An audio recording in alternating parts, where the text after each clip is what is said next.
We love it. We love it. Current former USAID employees sue Musk, arguing that the Senate should have confirmed him.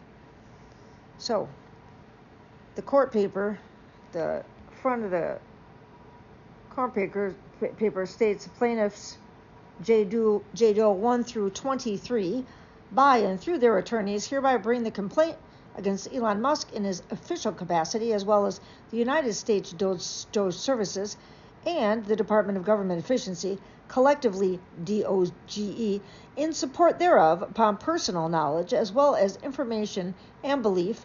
Plaintiffs allege the following. Defendant Elon Musk has an office in the White House, no supervising official, and a team of individuals with wide-ranging government access, whom he directs. Defendant Musk was the driving force behind the creation of Doge and acts as the de facto Doge administrator. Despite the lack of any formal announcement by President Donald J. Trump or any public process affiliated with the selection of the position. True. I mean, in his government role, Defendant Musk exercises an extraordinary amount of power.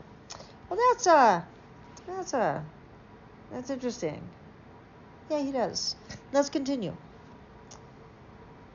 Recent weeks demonstrate that Defendant Musk follows a predictable and reckless slash and burn pattern. You know, I talk about this sometimes about how, you know, they demonize, like the Department of Education and USAID and FEMA. They demonize these people. They create the conspiracy theories. They make up the problem, and then they boost this problem and these conspiracy theories about these government programs and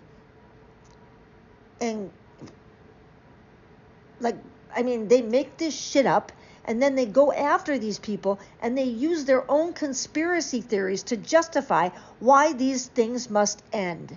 It's just fucking stupid. And it's so insulting.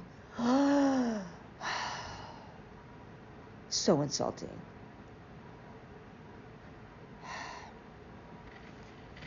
At any rate, this is their pattern.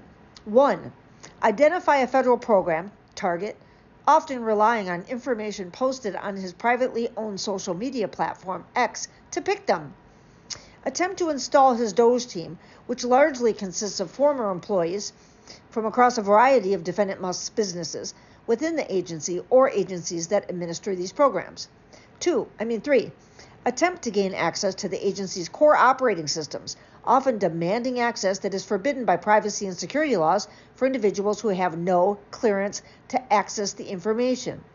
4. If resistance is met by the duly appointed officers or regular staff, threaten and or ensure that any personal roadblocks that are placed on leave or otherwise removed. Perhaps amplify the threats against the staff on X, heightening the risk of third-party harassment.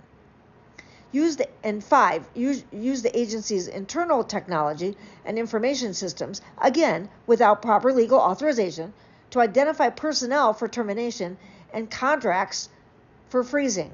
6. Begin dismantling the agency from within by severely disrupting or crippling operations. 7.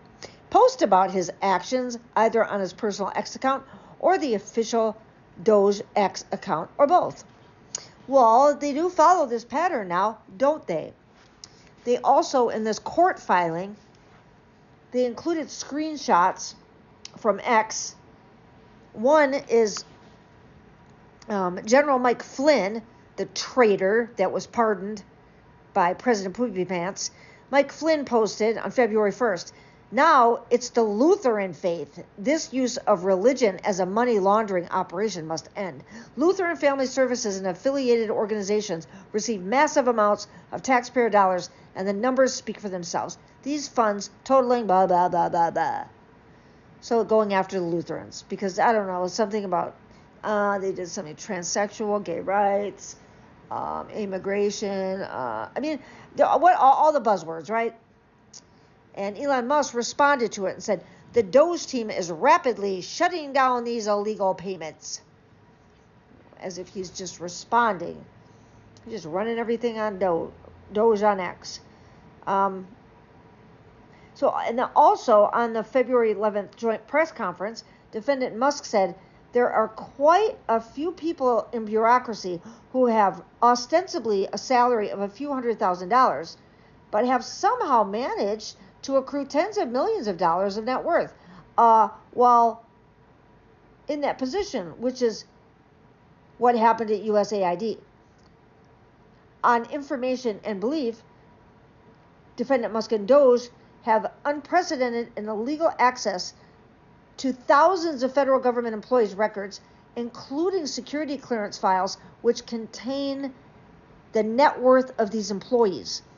On information and belief, Defendant Musk has used his illegal access for personal and security clearance files to the detriment of those individuals by disclosing the contents of those files. Just a fucking creep, man. It's all so illegal.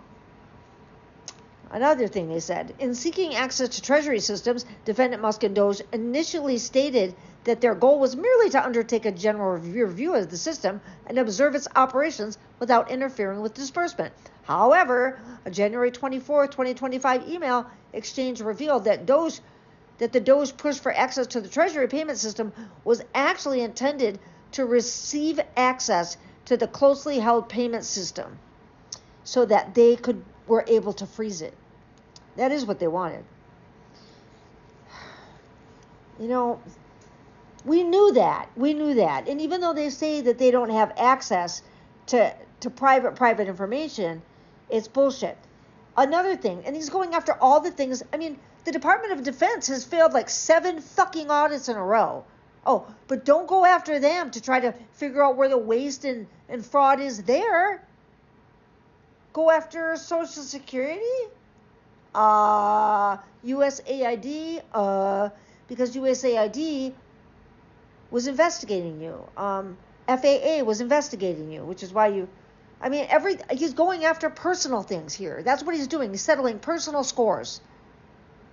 Fucking creep. I swear to God. Just a creep. There's one more thing. Defendant Musk has a direct business connection to CFBP. Just 9 days before his Doge team visited CFBP, the former Twitter, announced that it had struck a deal with Visa, intending to, the payment system and blah, blah, blah, blah, blah. And then they go into the records. I'm a little lost. I love these lawsuits. Keep it coming. Keep doing the good work. Get it out there. I'm glad these people sued. What other recourse do we have? I don't want any of this shit either, but this is what happens when you empower a fucking creep. It's so funny that Eric Adams, of course, he's a Democrat. Let's all remember that, right? And he's gonna get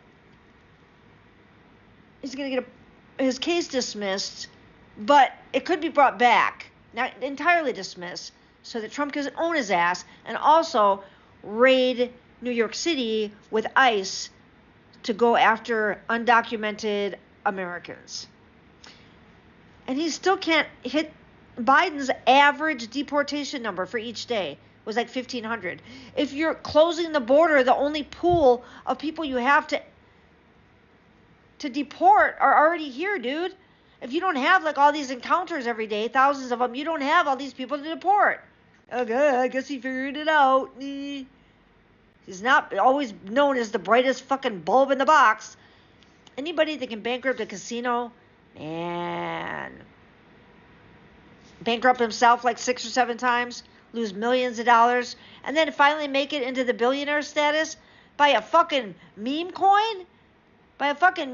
Which is going to turn out to be the biggest fucking scam. One of the biggest scams in history.